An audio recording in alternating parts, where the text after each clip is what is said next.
어깨 날개뼈의 안정성이 깨지면 양쪽 어깨 높이가 달라진다는 건 다들 잘 아실 겁니다. 날개뼈가 제 위치를 잡지 못하고 어깨가 축 처지게 되는 거죠.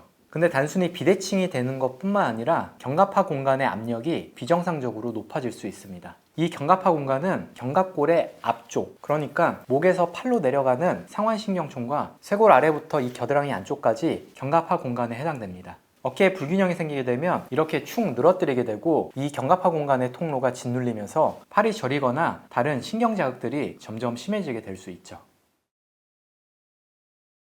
근데 이렇게 어깨에 문제가 생기신 분들이 의도해서 어깨를 더 안 좋게 만드는 건 아니거든요. 이런 분들이 악화시키는 패턴은 꼭 무리하는 것뿐만 아니라 통증이나 불편함을 피하려고 나름대로 어깨의 힘을 점점 더 빼려고 합니다. 이렇게 힘을 계속 빼다 보니 자세를 유지할 수 있는 최소한의 힘마저 다 빼버리고 축 처진 상태가 습관이 된 겁니다. 여기서 정말 중요한 점이 있는데요. 어깨에 필요 이상의 곽인장을 푸는 것과 힘을 완전히 다 빼버린다는 것은 전혀 다른 말입니다. 힘이 들어가면 아프니까 자꾸 힘을 빼버리고 완전히 놓아버리게 되면 당장에는 통증이 덜한 것 같거든요. 근데 날개뼈를 지탱하는 인대와 힘줄에 비정상적인 무게가 실리게 됩니다. 결국 조직이 늘어나면서 또 다른 통증을 만들게 되고 우리 몸은 보호기전 때문에 또 다시 어깨를 강하게 움츠리게 만드는 악순환에 빠지는 거죠. 그래서 힘을 무조건 다 빼려고 하시면 안 됩니다.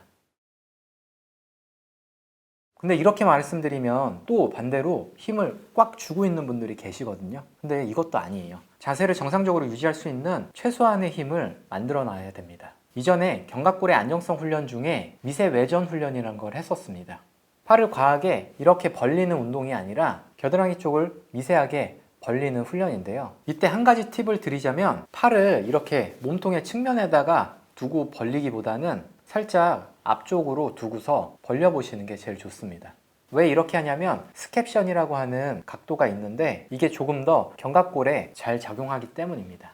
근데 이렇게 큰 범위로 하게 되면 환자분들은 가뜩이나 삼각근의 힘이 더 많이 들어가게 됩니다. 그래서 임상적인 편의를 위해서 범위를 조금 줄여놓는 거고요. 살짝 어깨를 든다 라는 느낌보다는 겨드랑이 쪽을 미세하게 벌린다 라는 느낌으로만 하는 겁니다. 이렇게 큰 각도로 하시지 마시고 그냥 10도, 20도 겨드랑이 쪽을 미세하게 벌린다 라는 느낌으로 해주시고요. 만약에 이렇게 하는데도 여기 힘이 너무 많이 들어가서 불편하다 라는 분들은 5도 정도만 살짝 미세하게 벌리는 식으로 한번 해보시기 바랍니다.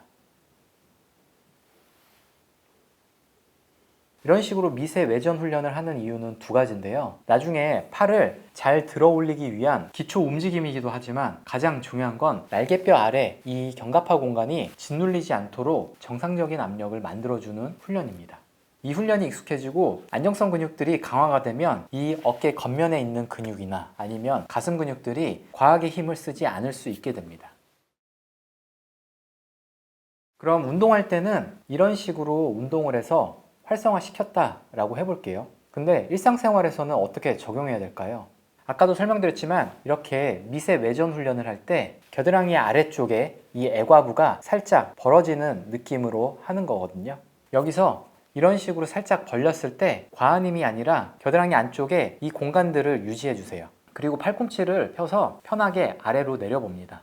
이럴 때 견갑하 공간에 비정상적으로 걸려있던 이 압력들이 해소가 될 수 있습니다. 근데 이때 흔히 하는 실수가 보디빌더처럼 날개뼈를 이렇게 밖으로 빼서 벌리는 라인업 자세를 하는 건데요. 이거는 광배 쪽을 더 많이 활성화시키고 보상작용들을 내는 거기 때문에 잘못된 자세입니다. 그냥 겨드랑이 안쪽의 공간이 아주 살짝 짓눌리지 않을 정도의 최소한의 힘만 갖고 있으시면 됩니다. 그 힘을 유지한 채로 생활을 하시는 겁니다. 정상적인 몸이라면 늘 갖고 있어야 되는 그런 기본 감각인데요. 사실 정상인 분들은 본능적으로 하는 거기 때문에 내가 겨드랑이 쪽, 그러니까 견갑하 공간이 짓눌려 있는지, 내가 살짝 벌리고 있는지, 최소한의 압력을 주고 있는지 그런 거를 알 수는 없어요. 그리고 이미 환자분이 되신 분들도 이미 짓눌려진 상태로 오래 활동을 했기 때문에 적응이 돼서 그런 느낌들이 애매하신 거거든요.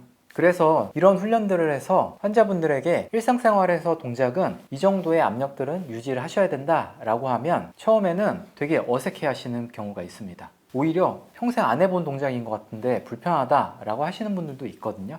하지만 이런 자세를 유지할 수 있는 최소한의 힘이 바로 안정성 근육이 하는 역할입니다.